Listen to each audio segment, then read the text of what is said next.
एक वक्त का किस्सा है। सबा सहारा नामी गांव में एक आदमी भंग का कारोबार करता था। लोग उसकी दुकान से भंग खरीद कर ले जाते थे और गर्मी के मौसम में अपने आप को ठंडा रखने के लिए भंग पीते थे। उसी गांव में 3 आवारा दोस्त भी रहते थे जो एक जगह पर बैठ जाते और आए गए लोगों को तंग करते थे। ओहो कातिल हसीना, इतना बन ठन कर कहाँ जा रही हो? बकर बकर शर्म नहीं आती लड़कियों को छेड़ते हुए? लड़कियों को ना छेड़ू तो क्या चाचा मुश्ताक पान वाले को छेड़ू? शर्म कर बकर, तेरे घर में माँ बहन नहीं है? हाँ बहन तो है मगर बीवी नहीं है। आप मुझसे शादी कर लो, रानी बना कर रखूंगा। अच्छा तेरी बीवी नहीं है तो ठीक है, अभी तेरे घर जाती हूँ और तेरी बीवी नसीबों को बताती हूँ। मीठा ये सुनकर डर जाता है। अबे इसको तो मेरी बीवी के बारे में पता है, मर गया। तेरे घर जा रही हूँ तो अपनी खैर मना।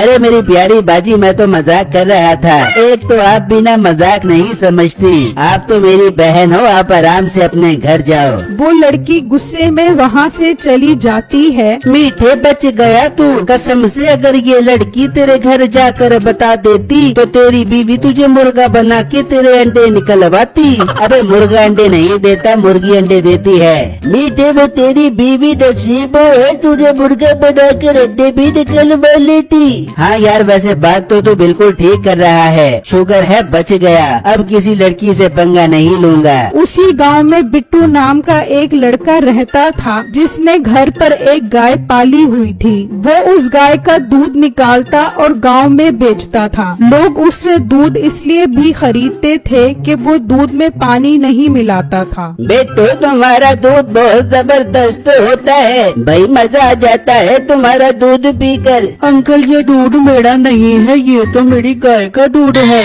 ओहो लड़के, दूध तो तुम ही निकाल कर बेचते हो ना, तो तुम्हारा ही दूध हुआ ना। हाँ अंकल ये बात तो आप बिल्कुल ठीक कर रहे हो, आपका बहुत बहुत शुक्रिया मेरे दूध की तारीफ करने का। बिट्टू उसे दूध बेचकर चला जाता है तो रास्ते में मीठा और उसके दोस्त बैठे होते हैं। बिट्टू को देखकर उन्हें शरारत सूझती है। अरे भाई आ गया शिकार अपने हाथ में, अब आएगा मजा। क्या कह रहा है तू मीठे, कौन सा शिकार आ गया तेरे हाथ में? इस मोटे को देख रहा है ना, ये लोगों के घरों में दूध बेचता है। कल जब ये दूध बेचने जाएगा तो इसके दूध में भंग मिला देंगे, फिर जो कोई भी दूध पिएगा वो टुन हो जाएगा। अरे बेटे फिर तो मजा आ जाएगा, शुगर शुगर में अच्छा टाइम पास हो जाएगा। हाँ बस अब कल का दिन आने दे, फिर पहली फुर्सत में शबीर भंग वाले से भंग ले आई। फिर जब अगला दिन निकलता है तो मीठे का दोस्त भंग वाले के पास जाता है। शबीर भाई 1 किलो भंग दे दो। हाँ क्यों नहीं, लगता है अरे गर्मी में ठंडे ठंडे होने का दिल कर रहा है तुम्हारा। जी शबीर भाई ऐसा ही है। वो उससे भंग लेकर चला जाता है और वो तीनों बिट्टू के आने का इंतजार करने लग जाते हैं। कमू जैसे ही वो दूध लेकर आएगा मैं उसे बातों में लगा दूंगा, तो उसके दूध में भंग मिला दी। ठीक है मीठे भाई, मैं ऐसा ही करूँगा। इतनी देर में बिट्टू वहाँ से गुजरता है। ओ भाई जरा बात सुनो, क्या बेच रहे हो तुम?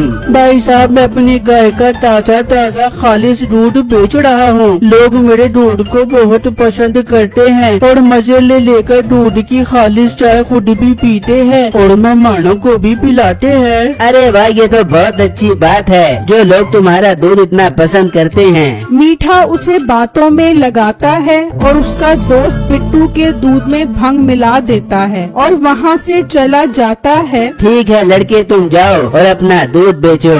बिट्टू वहाँ से चला जाता है। पहले वो एक घर में दूध देता है और फिर दूसरे घर में दूध देता है। अरे बेटो आज तुम मुझे 2 किलो दूध दे दो। नहीं अंकल, आज तो मेरा दिल कर रहा है अपना खालिश दूध पीने को। बस 1 किलो ही दूध बचा है, वो आज मैं खुद पीऊँगा। ठीक है आज तुम भी इंजॉय करो अपना दूध पीकर। बिट्टू वहीं खड़ा खड़ा बाकी का दूध भी पी जाता है और वहाँ से चला जाता है। तो रास्ते में उससे अपनी तबीयत खराब महसूस होती है। ये मेरी तबीयत को क्या हो गया है, ये मुझे चक्कर क्यों आ रहे हैं? भंग की वजह से बिट्टू को जोर जोर से चक्कर आ रहे होते हैं। जब वो मीठे के पास से गुजरता है तो वो उसे देखकर खूब हंसते हैं। देखो इसकी हालत, लगता है इसने भी भंग पी ली है। चलो इसके घर चलते हैं और शुगर देखते हैं। वो तीनों बिट्टू के पीछे पीछे उसके घर आ जाते हैं। बिट्टू चक्कर आने की वजह से जमीन पर गिर जाता है।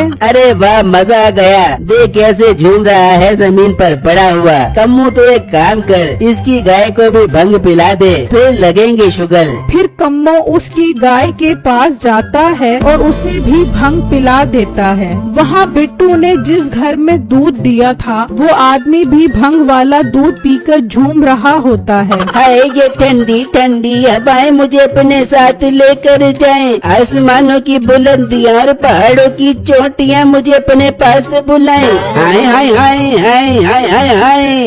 अजी क्या हो गया है आपको दूध पीकर? मुझे लगता है बिट्टू ने आज दूध में भंग मिला दी है, तभी तो आपका ये हाल हो गया है। मैं अभी बिट्टू के घर जाती हूँ। वो गुस्से में घर से निकलती है और बिट्टू के घर आती है तो वो जमीन पर पड़ा होता है और उसकी गाय भंग की वजह से बहुत बेचैन होती है कि अचानक वो भागती हुई आती है और उस औरत को जोर की टक्कर मारती है और वहाँ से भाग जाती है। हाय मैं मर गई। यहाँ इंसानों ने क्या, गाय ने भी भंग पी हुई है। यहाँ तो सब भंगो भंगी हुई वे हैं। इतने में बिट्टू की माँ भी आ जाती है। हाय मेरे बेटे को क्या हो गया और हमारी गाय कहाँ चली गई? तेरे बेटे ने आज पूरे गांव को भंग पिला दी है। तेरी गाय ने तेरी जोर की लात मारी और भाग गई। बिट्टू बेटा क्या हो गया है तुझे? उठ आंखें खोल, होश में आ। अम्मी जान, मैंने किसी को भंग नहीं पिलाई। मैंने तो गांव वालों को खालिश दूध बेचा था, भंग वाला दूध नहीं बेचा। झूठ बोल रहा है तेरा बेटा।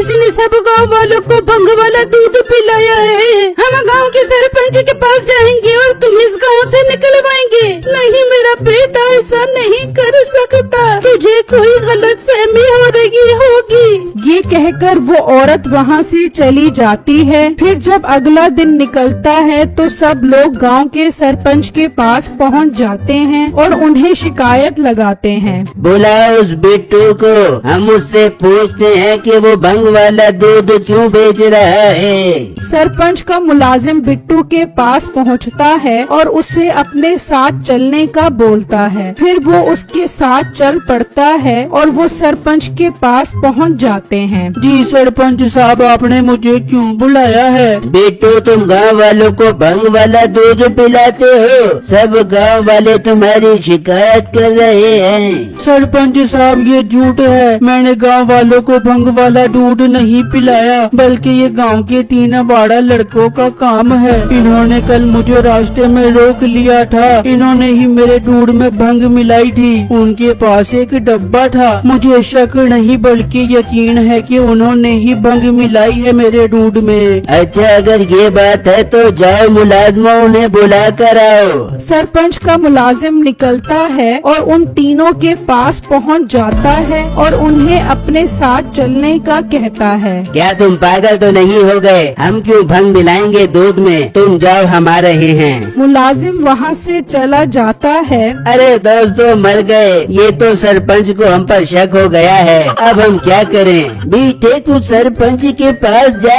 हम इस डब्बे में भंग की जगह शरबत डाल लेते हैं। तू सरपंच से कही कि इस डब्बे में भंग नहीं बल्कि शरबत है। इस तरह उन्हें हम पर शक भी नहीं होगा। अरे यार, बात तो तूने बहुत जबरदस्त की है। मैं जाता हूँ सरपंच के पास। फिर मीठा सरपंच के पास पहुंच जाता है और उसे यकीन दिलाता है कि उसने बिट्टू के दूध में भंग नहीं मिलाई। मगर बिट्टू तो कह रहा है कि तुम्हारे पास एक डब्बा था, उसमें भंग थी। झूठ बोल रहा है ये, उसमें भंग नहीं शरबत था। अगर आप लोगों को यकीन नहीं आता तो मेरे साथ चलो, मैं आपको दिखाता हूँ उसमें शरबत है। बिट्टू ये सुनकर सोचने लगता है। ये इनकी कोई नई चाल है। ये सरपंच को यकीन दिलाने के लिए उसमें शरबत डाल लेंगे। अब मुझे अपनी बेगुनाही साबित करने के लिए कुछ करना पड़ेगा। अच्छा, अगर ये बात है तो उन्हें भी बुलाओ। अगर तो उसमें इसमें शरबत हुआ तो बिट्टू तुम्हें सजा मिलेगी। जाओ मुलाजिम जाओ और उन्हें लेकर आओ। सरपंच का मुलाजिम निकल जाता है और बिट्टू भी चुपके से वहाँ से गायब हो जाता है और वैसे ही एक डब्बे में भंग वाले से भंग खरीद लेता है और मौका देखकर उनके डब्बे से तब्दील कर देता है और वापस सरपंच के पास आ जाता है। बिट्टू तुम कहाँ गए थे? सरपंच साहब को जोड़ का बाथरूम आ रहा था, वही करने गया था। तभी मुलाजिम उन दोनों को भी ले आता है। लो सरपंच साहब आ गए हैं ये दोनों। आप खुद देख लो, इसमें भंग नहीं बल्कि शरबत है। हाँ देखो इसमें भंग है या शरबत?